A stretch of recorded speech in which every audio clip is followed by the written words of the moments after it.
Oníwuyì ní ṣọjọ́ ìbí Oníwuyì. Olówó orí Ẹ́sítérì Oníwuyì. Olówó orí aya ọba Oníwuyì.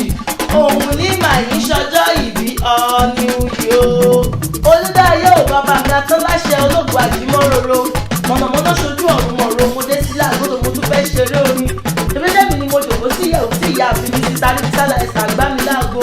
Wọ́n tó Oluwaseyiodomodeakewi ọmọ lóye fẹ́kùn. Ó yá nílùú Amẹ́ríkà ní Texas. Lọ bá wọn kí ọ̀pọ̀ àwọn olówó orí wọn, alábàárò wọn, adé orí wọn, ibi ọkọ̀ wọn tó ṣọjọ́ ìbí lónìí.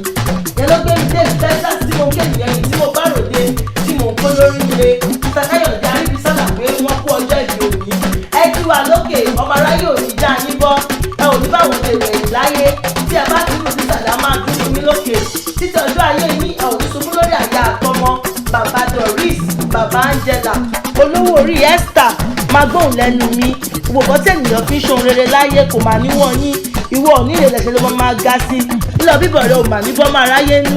Ìyá rẹ̀ dúró rẹ̀ ló ní kí n kí ọ lógúnlógún wọ́n ní kí n kí ọ ní gbèjégbèjọ. Káyọ̀dé àwọn olóníkìlẹ̀ bàbá tó bí ọlọ́mọ níkànlé Èkìtì. Ọlọ́jọ́ ìbí òní ọmọ wa ọmọ ẹkùn. Dákun máa gbóhùn lẹ́nu mi bí mo tún lé bàbá tó bí ọlọ́mọ gọ́gọ́. Ọmọ ẹlẹ́kọ̀ọ́lé ẹ̀bá láyáṣọ. Ìkọ̀lé òun mọ́ṣoṣo tàlà bó ṣe. Ìkọ̀lé òun mọ́ṣoṣo tàlà bòbó. Ẹsẹ̀ kí òun mọ́ṣoṣo ìṣẹ̀dálẹ̀ ni wọ́n ní. Ọmọ ló ṣe méjì gbáyìn kọlẹ̀. Ọmọ ló ṣe méjì takọ-tabo. Ọmọ agúnyán òròkó kọlẹ̀ yà jẹun. Ọmọ aládùn arògbò bẹ. Ọmọ afọdídì ènìyàn ṣẹ́gbọ́. Ọmọ ilé tó yọ̀ bí ilá. Nílẹ̀ ọba yọ̀ ní máa sì sọ̀pá ọwọ́ mi máa sì tètè sọ̀pá mi. Ọmọ akùnrin láti má fòbìnrin wọn jẹ́. Bí òun ẹ̀gbọ́n bá dé làwọn ọba tó bí lọ́mọ á bí méje. Ìyá máa ń jẹ níkọ̀lé. Èso ohun mìíràn kan ń jẹ.